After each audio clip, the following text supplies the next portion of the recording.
Saudações rubro-negros do Brasil e do mundo, bem-vindos ao canal Gomes Fla, o seu canal do Mengão. Galera, antes de mais nada, gostaria de agradecer a todo mundo que sempre acompanha os nossos vídeos aqui no YouTube, beleza, galera?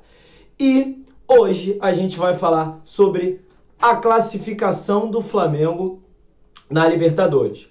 Foi sofrido, foi suado, foi com muita angústia, com o jogador expulso, jogando mal, jogando muito mal, mas o Flamengo conseguiu a classificação para as oitavas de final da Libertadores. Você que está chegando agora, se inscreva no canal, acione as notificações no sininho, deixe seu like para a gente saber se vocês estão repercutindo com os nossos vídeos, beleza, galera? Dito isso, vamos falar de tudo o que aconteceu entre Flamengo e LDU, que terminou 2-2, com o Flamengo se classificando e eliminando a equipe da LDU. Pois é, galera, logo no início de jogo, o Flamengo teve a primeira ação ofensiva da partida. O Gabigol fez o passe para o Gerson, que colocou a bola na trave. Esse lance poderia ter mudado completamente a partida, a panorâmica da partida, já que se o Flamengo fizesse logo 1-0 com essa bola na trave do Gerson, talvez a gente não tivesse os problemas que a gente teve logo depois, porque logo aos 15 minutos o Ilharão foi expulso. O jogador foi tentar sair jogando, o Arão esticou demais a perna, pegou na cabeça do jogador adversário, expulso o Ilharão. De forma justa? Não sei. O Arão não teve intenção? Não teve, mas o sem querer também é falta, né? Então, por essa questão principal e primordial, que foi a expulsão do Arão, a gente teve uma mudança de patamar no jogo. O jogo que poderia ser tranquilo e favorável totalmente para o Flamengo acabou tendo que se reinventar na partida, já que com um jogador a menos, fica difícil realmente buscar qualquer tipo de vitória. Pois é, galera, e mesmo com um jogador a menos, o Flamengo tinha mais a bola do que a LDU e tentava se acertar na partida, quando aos 32 minutos, gol do Pedro, uma bola alçada na área, e o Pedro naquele gol realmente de centroavante, né? Um cara que realmente acredita na jogada, um cara realmente que acredita até o fim que vai fazer o gol, conseguiu pegar essa bola e no bate-rebate fez uma finalização, a bola devagarzinho entrou, 1-0 para o Flamengo, e o Flamengo, mesmo com jogador a menos, mesmo não jogando bem, conseguiu sair na frente do placar. Galera, e com 1 a menos no campo, 1-0 no placar favorável ao Flamengo, tudo que a gente mais queria era que o Flamengo não desse mole, não tomasse aquelas gols que costumeiramente vem tomando, de bola parada, de bola cruzada na área. E eu confesso a vocês que vendo o jogo, quando o Flamengo fez 1-0, o que eu mais pensava era, cara, hoje o Flamengo não pode tomar gol. Não pode tomar gol. Não pode tomar gol de escanteio, não pode tomar gol de bola parada, como sempre vem tomando. E enquanto eu pensava isso, 3 minutos depois, o gol do empate da LDU. É impressionante, cara, como realmente a zaga do Flamengo é falha. Como a zaga do Flamengo bate cabeça em todas essas jogadas que são alçadas na área. É impressionante como esse time é mal treinado. O sistema defensivo é realmente mal treinado. Não tem explicação. O Rogério pode dar 1 milhão de explicações com relação a isso. Mas, nitidamente, eles estão treinando mal. Não pode, não tem outra explicação. Mais um gol que o Flamengo sofre da mesma forma que vem sofrendo em todos os jogos. Pois é, e no final do primeiro tempo a gente ainda teve o Gerson perdendo uma bola no meio do campo ali e dando um contra-ataque rápido para a equipe da LDU, podendo assim eles poderiam até ter virado o jogo no primeiro tempo, mas isso não aconteceu. E aí, fim do primeiro tempo, Flamengo 1, LDU 1, e com esse empate o Flamengo estava se classificando para as oitavas de final da Libertadores. E logo na volta do segundo tempo, a gente teve a substituição, né? O Rogério que colocou o time com 3 zagueiros para liberar o Mateuzinho, por exemplo. O Rogério que escalou o time com Gustavo Henrique, Bruno Viana e Léo Pereira para liberar o restante do time. Léo Pereira, inclusive, em alguns momentos atuava como lateral esquerdo.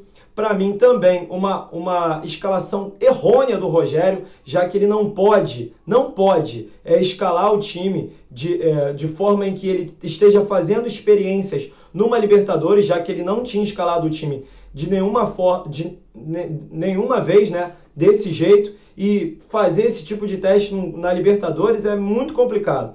Não deu certo essa formação com esses 3 zagueiros. Léo Pereira não atuou bem na lateral quando ele descia também. E aí, logo no segundo tempo, no começo do segundo tempo, o Flamengo com 1 a menos, o Léo Pereira saiu para a entrada do Bruno Henrique. É uma alteração em que era necessária, jogando para voltar a deixar o Flamengo jogar com 2 zagueiros, e o Bruno Henrique, como o Flamengo estava com um jogador a menos, ia puxar bastante os contra-ataques em velocidade. E foi o que aconteceu. Em vários momentos, o Bruno Henrique realmente puxou o contra-ataque em velocidade. Porém, aos 60 minutos, mais um gol da LDU. A virada da equipe equatoriana para cima do Flamengo no Maracanã. Bruno Viana, mais uma vez, falhando no lance. Mais uma vez. Já havia falhado no jogo contra o União La Calera. Falhou 3 vezes num lance só. E hoje falhou novamente nesse jogo agora contra a LDU. Um lance em que o jogador dominou tranquilamente, fez o corte nele. Era para ele ter mais paciência, mais tranquilidade. Com certeza, se essa bola não passa pelo Bruno Viana, se o Bruno Viana consegue interceptar, o jogador não ia conseguir fazer nada.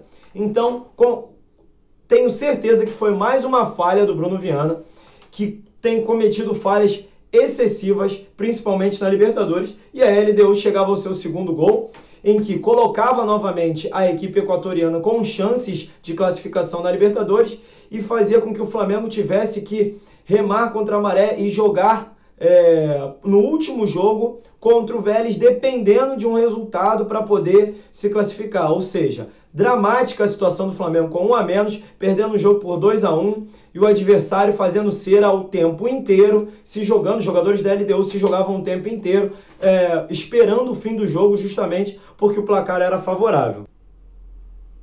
E aí, um pouco depois do gol, a gente teve as substituições do Rogério, colocando os jogadores titulares. O Rogério colocou o Arrascaeta e o Diego no lugar do Gerson e do Vitinho. Ou seja, desses jogadores, o único titular que ele tirou foi o Gerson. Agora, entrando com o Diego e com o Arrascaeta, mostra que ele queria dominar novamente o meio de campo. E foi o que aconteceu. O Diego e a Arrascaeta entraram muito bem, e a Arrascaeta com maestria fez o passe numa cobrança de falta na cabeça do Gustavo Henrique, que empatou o jogo. O Gustavo Henrique, diga-se de passagem, que fez uma boa partida, muito melhor do que o Bruno Viana, por exemplo, na zaga. E com esse empate, o Flamengo conseguiu a classificação de forma antecipada para as oitavas de final da Libertadores. E aí você vê, o Rogério, que erradamente escalou um time reserva praticamente para poder disputar um jogo de Libertadores, priorizando a final do Campeonato Carioca, ele teve que, ao longo do jogo, ir colocando os jogadores titulares para salvarem a pele dele mesmo. Quer dizer, isso é um absurdo. O Rogério não tem que priorizar uma final de Campeonato Carioca. O Rogério Ceni precisa entender que a Libertadores é muito mais importante e vale muito mais para o Flamengo do que qualquer final de Campeonato Carioca. Então, ao meu ver, ele teria que iniciar com o time titular e fazendo o placar e aos poucos colocando os jogadores reservas e poupando os jogadores titulares. Mas não, ele fez ao contrário e por isso o Flamengo teve que sofrer tanto. Obviamente que o Flamengo cometeu erros crassos na defesa, com o Bruno Viana, por exemplo, novamente, com uma bola alçada na área no gol do empate do primeiro tempo ainda, quer dizer, cometeu erros, mas a escalação foi totalmente errada. O Rogério teria que sim priorizar a Libertadores, conseguir sua classificação e aos poucos poupando os jogadores. Dessa forma o Flamengo teve que sofrer o que sofreu, mas por ordem e graça divina, o Flamengo, mesmo com todos esses erros, com o Rogério escalando o time errado, com erros da zaga mais uma vez, conseguiu se classificar para as oitavas de final da Libertadores. E agora, meu irmão, não tem adversário fácil. Todos os times que se classificam para as oitavas da Libertadores têm e são qualificados. Pode ter certeza disso. Se o Flamengo continuar batendo cabeça desse jeito com a zaga, se o Rogério continuar escalando o time errado, a gente vai ter muitas dificuldades nas oitavas de final da Libertadores. É isso, galera. Queria agradecer a todo mundo que sempre está presente aqui vendo os nossos vídeos. E lembrando que teremos mais uma análise no próximo jogo do Flamengo contra o Fluminense na final do Campeonato Carioca. Saudações rubro-negros do Brasil e do mundo. Até a próxima, se Deus quiser. Valeu!